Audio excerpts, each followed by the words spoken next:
المجيد والفرقان الحميد. أعوذ بالله من الشيطان الرجيم. بسم الله الرحمن الرحيم.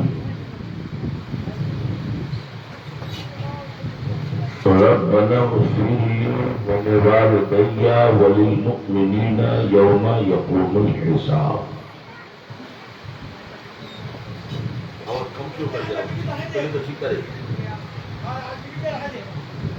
وقال النبي صلى الله تعالى عليه وسلم: من زار قبر أبويه أو أحدهما فقرأ عنده ياسين غفر الله له بكل عدد لفظ منها، أو كما قال النبي صلى الله تعالى عليه وسلم: آمنت بالله وصدق رسول الله. صدق الله مولانا العظيم وصدق رسوله النبي الأمين المكين المتين المبين الكريم، ونحن على ذلك لمن الشاهدين والشاكرين والذاكرين، والحمد لله رب العالمين. حضرات محترم، ہمارے دارالعلوم اسلامیہ حسینیہ چوسیہ کے طلباء کرام، مہمانان رسول، تشریف فرما ہیں، جلوہ بار ہیں، اور دارالعلوم ہی کے ایک مدرس، خطیب اہل سنت، معمار قوم و ملت، حضرت علامہ مولانا احسان رضا صاحب قبلہ مرکز العالی و نورانی سے ابھی ہم اور آپ امام اہل سنت سیدنا سرکار اعلی حضرت فاضل بریلوی رضی اللہ تعالیٰ عنہ کے تعلق سے بڑی علمی اور معلوماتی گفتگو سماعت کر رہے تھے. ہمارے بائیں سائڈ میں ہمارے دارالعلوم کے مدرس ہمارے حافظ صاحب قبلہ بھی تشریف فرما ہیں. آج کا یہ پروگرام، یہ میلاد شریف، جو ہمارے سنباب عالی جناب عبدالجلیل صاحب اور ان کے بھتیجوں نے مل جل کر اپنے ماں باپ، دادا دادی اور اہل خاندان کے ایصال ثواب کی نیت سے، اپنے ماں باپ کی مغفرت و بخشش کی دعا کرنے کی نیت سے اس مجلس پاک کو سجایا ہے، جس میں آپ اور ہم موجود ہیں. مولانا احسان صاحب کی تقریر اور آپ کی سماعت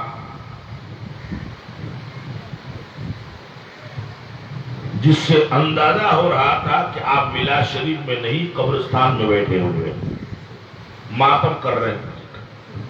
کیوں آئے ہم؟ نہ سبحان اللہ، نہ درود شریف، نہ بول چال، کچھ نہیں. جیسے کہ بس 2-4 منٹ بعد روح نکلنے والی ہے. اس لیے ایسا مت کیجیے، جھوم کر درود شریف پڑھیے. اللہم سب کو زور سے پڑھیے. وعلی آل سیدنا، پڑھیے مولانا محمد حبیبنا سیدنا مولانا محمد حبیبنا سیدنا مولانا محمد وعلى آله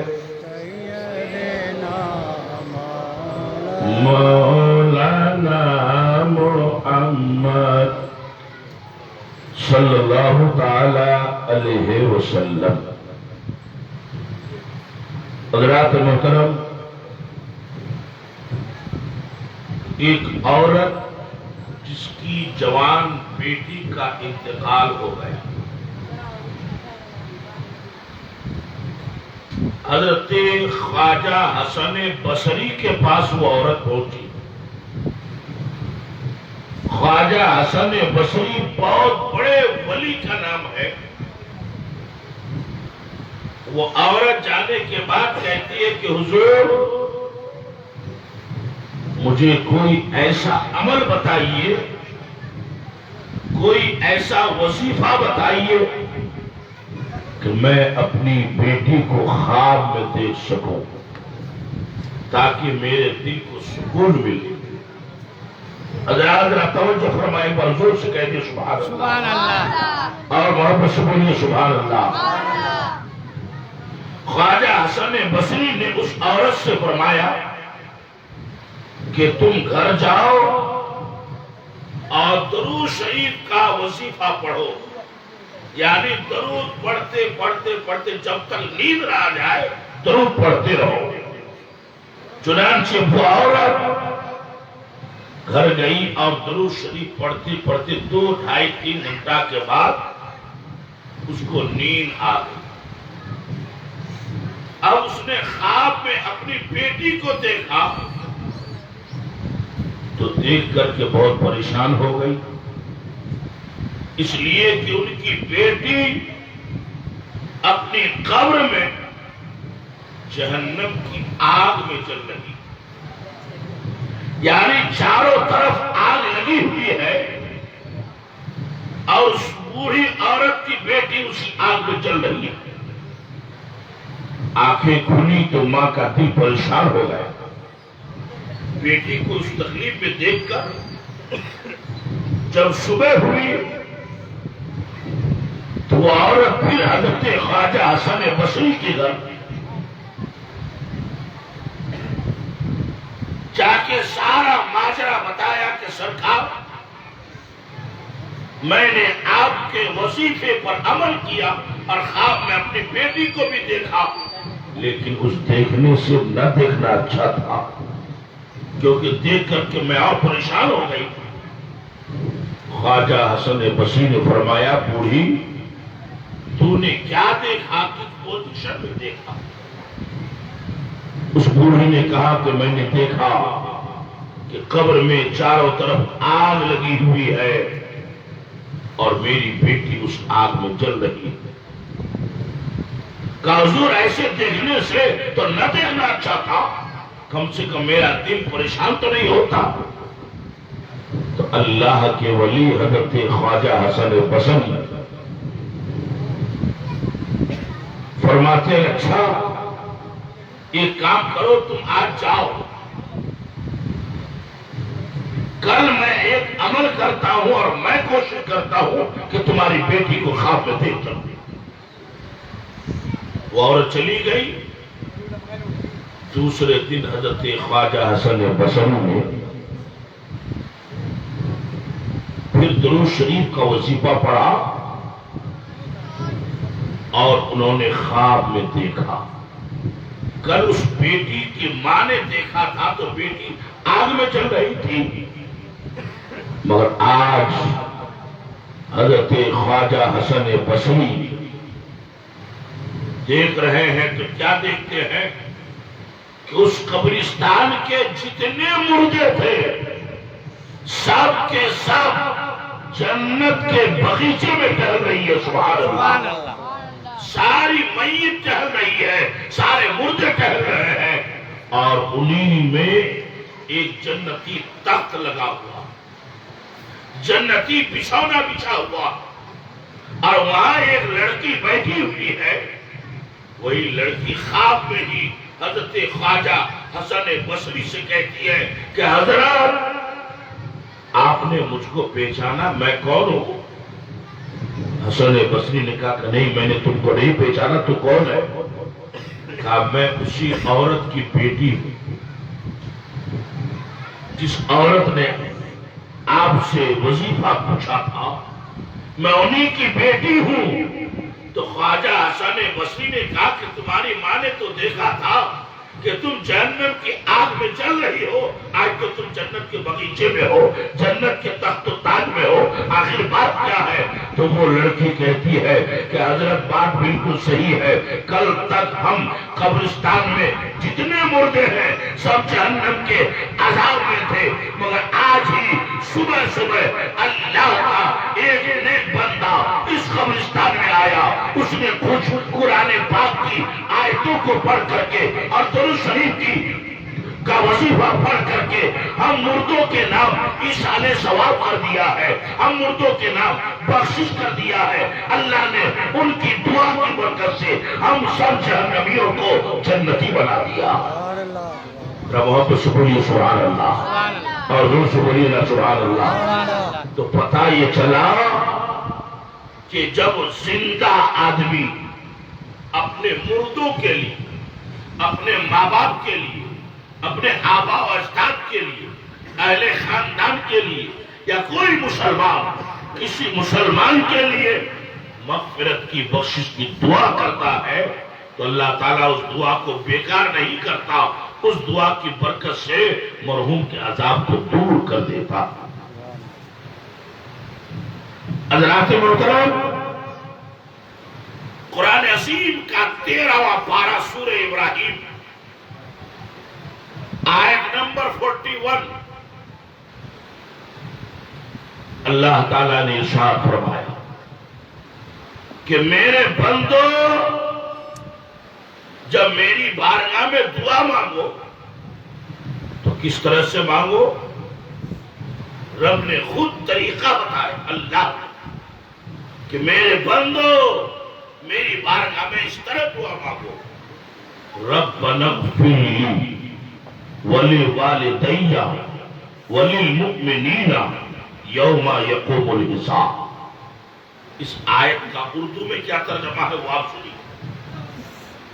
ربنا، اے ہمارا رب، اغفر لی، تو ہمیں بخش دے، ہمیں معاف فرما دے، ہمارے گناہوں کو مٹا دے۔ یہ تو اپنے لیے ہوا۔ وَلِوَالِدَيَّ، اور ہمارے ماں باپ کو بھی بخش دے، اور صرف ماں باپ ہی کو نہیں، وَلِلْمُؤْمِنِينَ، اور تمام مسلمانوں کو بخش دے، یوم یقوم الحساب، جس دن کی حساب کتاب ہوگا۔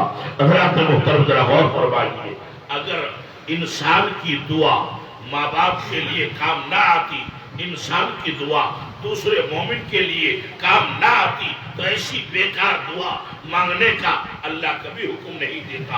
اللہ کا حکم دینا، قرآن کی آیت کا نازل ہونا اور قرآن میں یہ آیت شامل ہونا اس بات کی دلیل ہے کہ ہماری دعا ماں باپ کے لیے قبول ہوتی ہے، ہماری دعا مومنوں کے لیے قبول ہوتی ہے، اور یہی دعا کرنے کا نام ایصال ثواب ہے۔ اگر ہم 3 دن کے بعد کرتے ہیں اس کا نام تیجا ہے، وہی دعا 10 دن کے بعد کرتے ہیں اس کا نام 10واں ہے، وہی دعا 20 دن بعد کرتے ہیں اس کا نام 20واں ہے، وہی دعا 40 دن بعد کرتے ہیں اس کا نام 40واں ہے، وہی دعا 6 مہینے بعد کرتے ہیں اس کا نام 6 ماہی ہے، وہی دعا 1 سال کے بعد کرتے ہیں۔ اگر عام بندہ ہے تو سالانہ فاتحہ کہتے ہیں، اور ولی ہے اسی کو ہم عرس کہتے ہیں۔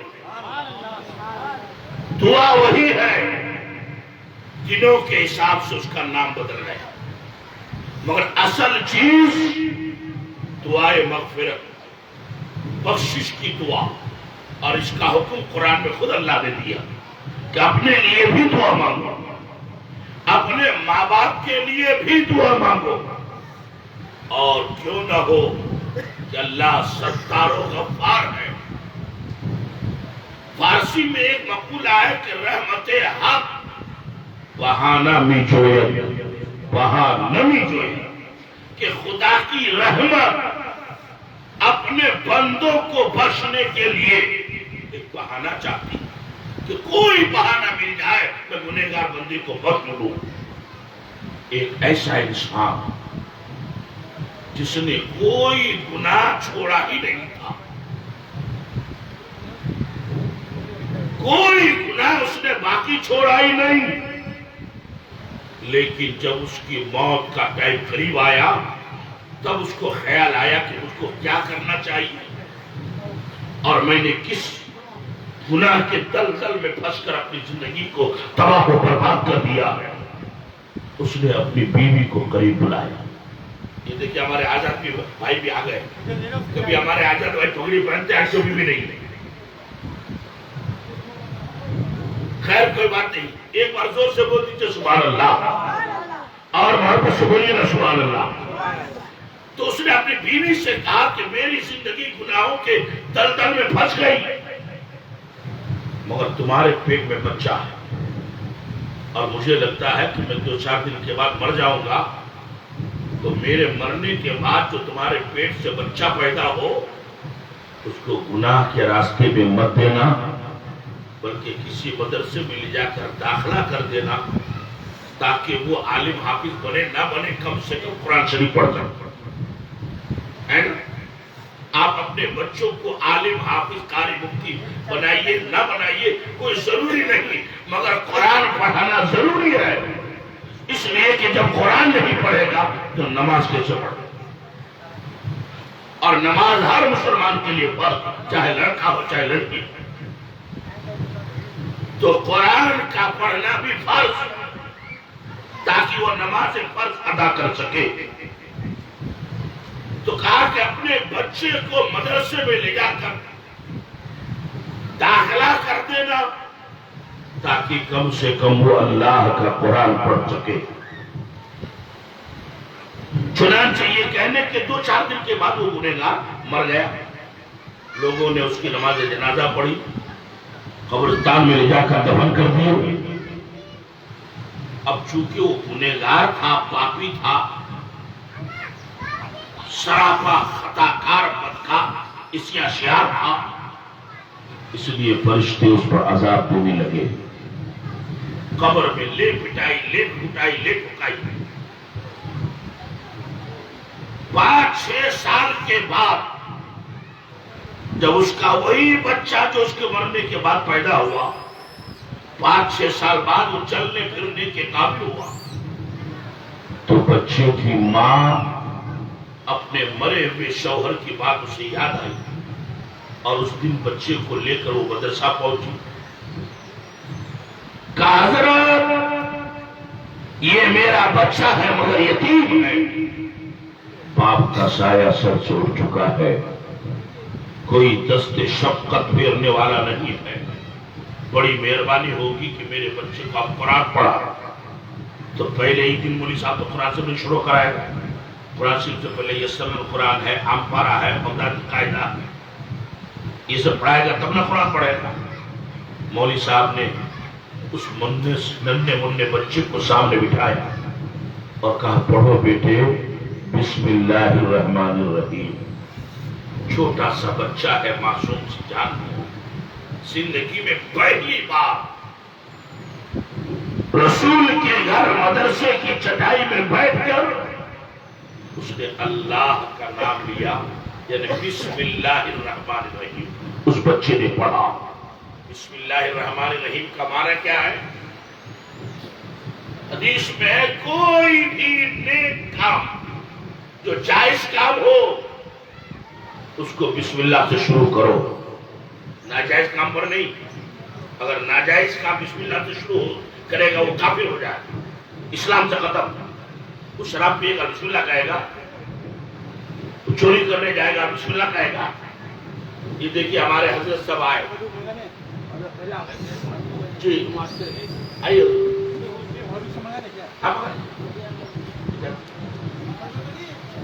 حضرت کا استقبال ایک بار نعرہ لگا یہ بیٹھنے کے بعد نعرہ تکبیر جو سے بولنا ہے نعرہ تکبیر نعرہ رسالت مسلک اعلی حضرت فیضان سرکار بابو حضور حضرت علامہ مولانا مفتی شاہ عبد اللہ تو شاگرد ہے سبحان اللہ پہنچ ایک بار زور سے بول دو سبحان اللہ اور محبت سے بولو سبحان اللہ. حضرات گفتگو سنیے. تو جو ناجائز کام میں بسم اللہ پڑھے گا کافر ہو جائے گا. وہ شراب پیے گا بسم اللہ کہے گا ختم، چوری کرے گا بسم اللہ سے شروع کرے گا ختم۔ اس لیے جائز کاموں میں جو بسم اللہ پڑھ کے شروع کرے گا اللہ تعالیٰ اس کام میں برکت عطا فرمائے۔ تو اس بچے نے پہلی بار پڑھا بسم اللہ الرحمن الرحیم، اس کا معنی کیا ہے؟ اللہ کے نام سے شروع جو بڑا مہربان، نہایت رحم کرم مہربانی کرنے والا۔ ابھی بچے نے بسم اللہ پڑھا تھا، ادھر خدا کی رحمت کو جوش آ گیا، سبحان اللہ۔ اسی بچے کا باپ تو قبر کے عذاب میں، وہ گنہگار۔ رب نے فرمایا فرشتوں اس نام کا ایک بندہ جو موت کے دن سے آج تک قبر کے عذاب میں ہے، جاؤ اس کے عذاب کو دور کر دو، اس کے عذاب کو دور کر دو۔ عذاب کی جگہ رحمت کی ہوائیں پہنچاؤ۔ تو فرشتوں نے کہا یا اللہ وہ تیرا بندہ بہت گنہگار، خطاکار، بدکار، آج تو نے اس کے گناہوں کو معاف کرنے، اس کے عذاب کو دور کرنے اور رحمت کی باتیں کرنے کا تو نے آرڈر دیا ہے، تو کیا اس نے قبر میں گناہوں سے توبہ کیا ہے؟ کیا اس نے قبر میں نماز پڑھنا اسٹارٹ کر دیا ہے؟ کیا قبر میں اس نے قرآن کی تلاوت شروع کر دیا ہے؟ تو اللہ نے فرمایا فرشتوں جو میں جانتا ہوں وہ تم نہیں جانتے، جو میں سنتا ہوں وہ تم نہیں سنتے، جو میں دیکھتا ہوں وہ تم نہیں دیکھتے۔ اے فرشتوں میرے اس گنہگار بندے نے قبر میں نماز شروع تو نہیں کیا ہے، توبہ تو نہیں کیا ہے، قرآن کی تلاوت چالو تو نہیں کیا ہے، اس نے کچھ نہیں کیا ہے، مگر اس کے معصوم بیٹے نے، اس کے ننھے منھے بچے نے مدرسے کی چٹائی میں بیٹھ کر میرا نام لیا، مجھے اللہ کہا، مجھے رحمان کہا، مجھے رحیم کہا ہے۔ اور جس کا معصوم بیٹا، ننھا منھا بچہ یہ کہے کہ اللہ بڑا مہربان ہے، پھر اسی کے باپ کو میں عذاب دوں، یہ میری رحمت کو گوارا نہیں ہے۔ اس کے بیٹے نے بسم اللہ پڑھا ہے، میں نے اس کے باپ کے عذاب کو دور کر دیا۔ حضرات محترم پتا چلا کہ کوئی اولاد اگر کوئی نیک کام کرے تو اس کی برکت سے اس کے ماں باپ کا گناہ معاف ہو جاتا ہے۔ چنانچہ یہ حدیث پاک میں آیا ہے کہ جن کے ماں باپ مر جائے تو ان کے بیٹے اس کی قبر میں جائیں اور وہاں جا کر دنیا داری کی باتیں نہ کریں قبر کے پاس، بلکہ وہاں جا کر سورہ یاسین شریف کی تلاوت کریں۔ تو میرے نبی نے فرمایا کہ اگر ایک مرتبہ کوئی اولاد ماں باپ کی قبر پر سورہ یاسین پڑھ دے تو اس ماں باپ کو سورہ یاسین میں جتنے حرف ہیں ایک ایک حرف کے بدلے میں اس کے ماں باپ کو اللہ ثواب عطا فرمائے گا۔ سورہ یاسین میں کتنے حرف ہیں، کتنا ثواب ملے گا؟ مفسر قرآن صدر الحفاظت علامہ سید نعیم الدین مراد آبادی اشرفی رحمۃ اللہ علیہ نے کنز الایمان کا حاشیہ تفسیر خزائن العرفان میں لکھا ہے کہ سورہ یاسین میں 3000 حروف، 3000۔ اس کا مطلب ایک بار کوئی بیٹا ماں باپ کی قبر پر جا کر سورہ یاسین پڑھ دے تو اس ماں باپ کو اللہ تعالیٰ 3000 نیکی عطا فرمائے گا۔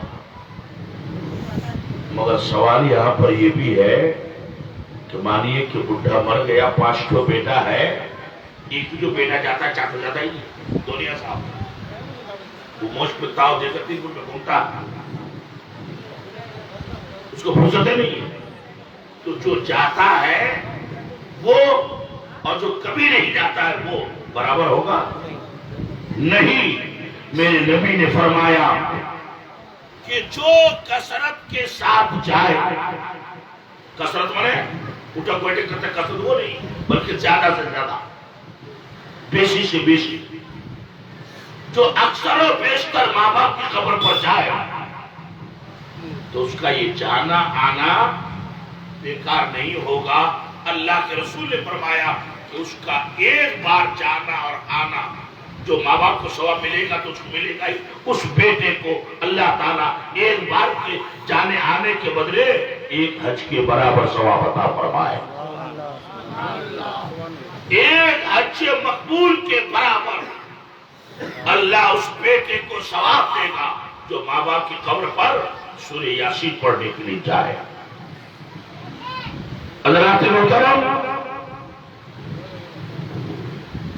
اس طرح کی مجلسیں کرنا، لوگوں کو گوشت بھات کھلانا، قرآن کی تلاوت کرانا، اس سے ماں باپ کو ثواب تو ملتا ہی ہے، اس کے علاوہ بھی اگر کوئی چاہے کہ ہم ڈیلی ماں باپ کو ثواب پہنچائیں تو ڈیلی تو اور ایک ہی کر کے گرو ذبح نہیں کر سکتا ہے وہ، ہے نا؟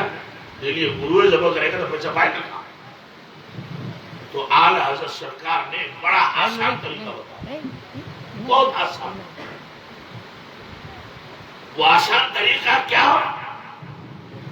اعلی حضرت فرماتے ہیں کہ تم جو بھی نیک کام کرو، مثال کے طور پر اسلام پور ہاٹ گئے، کسی فقیر نے آپ سے مانگا، آپ سے جو ہو سکا 10 ٹکا 5 ٹکا 2 ٹکا فقیر کو آپ نے دیا، تو صرف اتنی نیت کر لیجئے کہ یا اللہ اس کا ثواب مجھ کو بھی دینا، میرے مرے ہوئے ماں باپ کو بھی دینا۔ تو جتنا ثواب 2 روپیہ خرچہ کرنے والا اس بیٹا کو اللہ دے گا، اتنا ہی ثواب اس کے مرے ہوئے ماں باپ کو بھی ہوگا۔ آپ جمعے میں جاتے، امام صاحب جمعہ کے لیے اعلان کرتے، کسی نے 100 روپیہ دیا، کسی نے 500، کسی نے 1000، کوئی غریب ہے بیچارہ 10 روپیہ ہی دیا، تو اعلیٰ حضرت فرماتے ہیں کہ آپ جو بھی دیجئے اسی وقت نیت کر لیجئے کہ یا اللہ اس کا ثواب مجھ کو بھی دینا اور میرے مرے ہوئے ماں باپ کو۔ تو جتنا پیسہ دینے والا بیٹا کو اللہ ثواب دے گا، اتنا ہی اس کے مرے ہوئے ماں باپ کو اللہ ثواب دے گا۔